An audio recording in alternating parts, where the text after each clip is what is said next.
ಇದು ದಕ್ಷಿಣ ಕನ್ನಡ ಕಾಸರಗೋಡು ಗಡಿಯ ಪುರಾತನ ನೆಲ.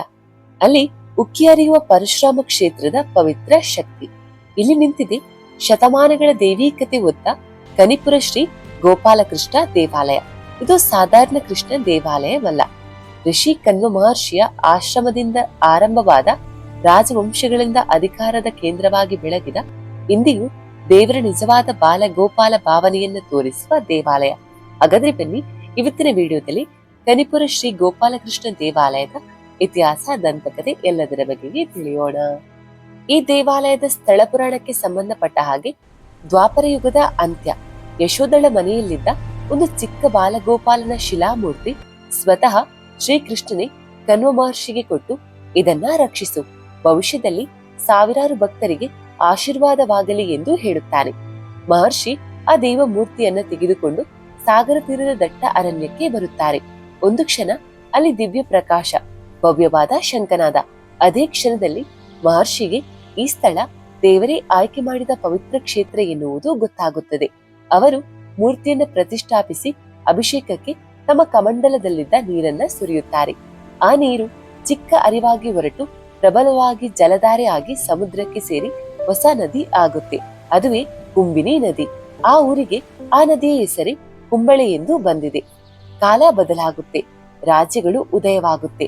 ಆದರೆ ಈ ದೇವಸ್ಥಾನ ಅಂದ್ರೆ ಕನಿಪುರ ಶ್ರೀ ಗೋಪಾಲಕೃಷ್ಣ ದೇವಸ್ಥಾನ ರಾಜರ ಪಟ್ಟಾಭಿಷೇಕ ನಡೆದ ರಾಜಮನೆತನದ ಗರಿಮೆ ಮತ್ತು ಋಷಿ ಪ್ರತಿಷ್ಠೆ ಇರುವ ಅದ್ಭುತ ದೇವಸ್ಥಳವಾಗಿ ಉಳಿಯುತ್ತೆ. ಇಂದಿಗೂ ಕೂಡ ಅಲ್ಲೇ ಇರುವ ಬಾಲಗೋಪಾಲನ ಮುದ್ದಿನಗೆ ಕಣ್ವ ಮಹರ್ಷಿಯ ತಪಸ್ಸನ್ನು, ಕೃಷ್ಣನ ಆಶೀರ್ವಾದವನ್ನ ಶಾಂತವಾಗಿ ನೆನಪಿಸುತ್ತೆ. ನಂತರದ ಕಾಲದಲ್ಲಿ ಈ ಪ್ರದೇಶವು ಕುಂಬಳೆ ರಾಜವಂಶದ ರಾಜಧಾನಿ ಆಯಿತು. ಮೊದಲ ರಾಜರ ಆಡಳಿತ ಕೇಂದ್ರವು ಕನಿಪುರ ಆಗಿತ್ತು. ಇದಕ್ಕೆ ಉದಾಹರಣೆಯಾಗಿ ಕುಂಬಳೆ ಕೋಟೆ, ಆರಿಕ್ಕಾಡಿ ಕೋಟೆಯ ಅವಶೇಷಗಳನ್ನ ಇಂದಿಗೂ ಕೂಡ ಈ ನೆಲದಲ್ಲಿ ನಾವು ಕಾಣಬಹುದು. ರಾಜರು ಯುದ್ಧಕ್ಕೆ ಹೊರಟಾಗ ಮತ್ತು ದೊಡ್ಡ ನಿರ್ಣಯ ತೆಗೆದುಕೊಳ್ಳುವಾಗ ಮೊದಲಿಗೆ ಕನಿಪುರ ಗೋಪಾಲಕೃಷ್ಣನ ದರ್ಶನ ಮಾಡುವುದು ಇಲ್ಲಿನ ವಾಡಿಕೆ. ಇನ್ನು ಕನಿಪುರ ಎಂಬ ಪದದ ಅರ್ಥವು ಕನಿ ಅಂದರೆ ಕಣ್ವ ಮಹರ್ಷಿಯನ್ನ ಸೂಚಿಸುತ್ತೆ, ಪುರ ಅಂದರೆ ನಗರ. ಹಾಗಾಗಿ ಕನಿ ಪ್ಲಸ್ ಪುರ, ಕನಿಪುರ ಎಂಬ ಹೆಸರು ಉಗಮವಾಗಿದೆ.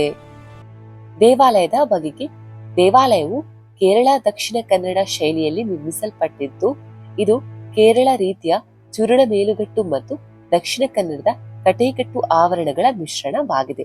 ಗರ್ಭಗುಡಿಗೆ ಹೋಗುವಾಗ ಕಾಣುವ ಕಟ್ಟಿದ ಕಂಬಗಳು, ಕಬ್ಬಿಣದ ದೀಪಸ್ತಂಭ ಹಾಗೂ ಪ್ರಾಚೀನ ಮರದ ತೆಕ್ಕಡೆ ಇವೆಲ್ಲವೂ ದೇವಾಲಯದ ಪುರಾತನತೆಗೆ ಸಾಕ್ಷಿಯಾಗಿದೆ.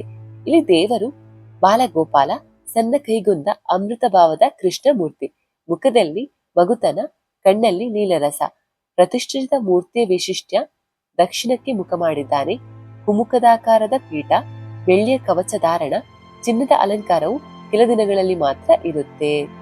ಇನ್ನು ದೇವಾಲಯವು ಗರ್ಭಗುಡಿ, ಮಂಟಪ, ನವಗ್ರಹ ಮಂಡಲ, ಬಲಿಪೀಠ, ತೀರ್ಥಕುಂಡ, ಧ್ವಜಸ್ತಂಭ ಎಂಬಂತೆ ಎಲ್ಲಾ ಧಾರ್ಮಿಕ ಅಂಗಗಳನ್ನ ಒಳಗೊಂಡಿದೆ. ಒಳಗಡೆ ನರವಾಹಿನಿಯಂತೆ ಹರಿಯುವ ನಿರ್ಮಲ ತೀರ್ಥ, ಇದಕ್ಕೆ ವಿಶೇಷ ಪಾವಿತ್ರ್ಯತೆ ಇಲ್ಲಿದೆ. ದೇವಾಲಯದ ಪ್ರಮುಖ ಹಬ್ಬಗಳು: ಆನ್ಯುವಲ್ ಬ್ರಹ್ಮರಥೋತ್ಸವ. ಕಾಸರಗೋಡು, ಉಡುಪಿ ಭಾಗಗಳಲ್ಲಿ ಪ್ರಸಿದ್ಧವಾದ ಬ್ರಹ್ಮರಥೋತ್ಸವ ಇಲ್ಲಿ ಅದ್ಭುತವಾಗಿ ನಡೆಯುತ್ತೆ. ಬೃಹತ್ ರಥ, ಶತಕ್ಕೂ ಹೆಚ್ಚು ದೀಪಗಳು, ವರಕೊಂಡ ನಾದಸ್ವರ, ಚೆಂಡೆ, ಅಯ್ಯಪ್ಪನ ಬೆಂಡುಲಿ ಶೈಲಿಯ ಮೆರವಣಿಗೆ ಈ ದಿನ ದೇವಾಲಯವೇ ಕಂಪಿಸುತ್ತೆ. ಇನ್ನು ಕೃಷ್ಣ ಜನ್ಮಾಷ್ಟಮಿ ಕೂಡ ಈ ದೇವಾಲಯದ ಪ್ರಮುಖ ಹಬ್ಬ. ಜನ್ಮಾಷ್ಟಮಿಯ ದಿನ ಕನಿಪುರ ದೇವಾಲಯದಲ್ಲಿ ವಿಠ್ಠಲ ಗೋಪಾಳ ಭಜನೆ, ಡೊಳ್ಳು, ನೇಯ್ದ ಕುಣಿತ, ಮಕ್ಕಳ ಅಳಿಯ ಕುಡಿಕೆ ಸಂಪ್ರದಾಯ ಎಲ್ಲವೂ ಲಕ್ಷಾಂತರ ಭಕ್ತರನ್ನ ಆಕರ್ಷಿಸುತ್ತೆ. ಇನ್ನು ಲಕ್ಷ ದೀಪೋತ್ಸವ. ಕಾರ್ತಿಕ ಮಾಸದಲ್ಲಿ ನಡೆಯುವ ಲಕ್ಷ ದೀಪೋತ್ಸವ ದೇವಾಲಯದ ಸೌಂದರ್ಯವನ್ನೇ ಬೆಂಕಿಯಂತೆ ಹೊಳೆಯಲು ಕಾರಣವಾಗಿರುತ್ತೆ.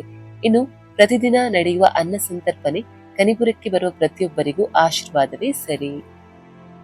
ಕಣ್ವ ಮಹರ್ಷಿಯಿಂದ ಆರಂಭವಾದ ಪವಿತ್ರ ಕ್ಷೇತ್ರ, ರಾಜರ ಆಶ್ರಯದಿಂದ ಬೆಳಗಿದ ಧಾರ್ಮಿಕ ಕೇಂದ್ರ, ಇಂದಿಗೂ ಸಾವಿರಾರು ಜನರಿಗೆ ಮಾನಸಿಕ ಶಾಂತಿ ನೀಡುವ ಕನಿಪುರ ಗೋಪಾಲಕೃಷ್ಣ ದೇವಾಲಯ ಭಕ್ತರ ನಿಷ್ಠೆಯ ಶಾಶ್ವತ ಚಿಹ್ನೆ.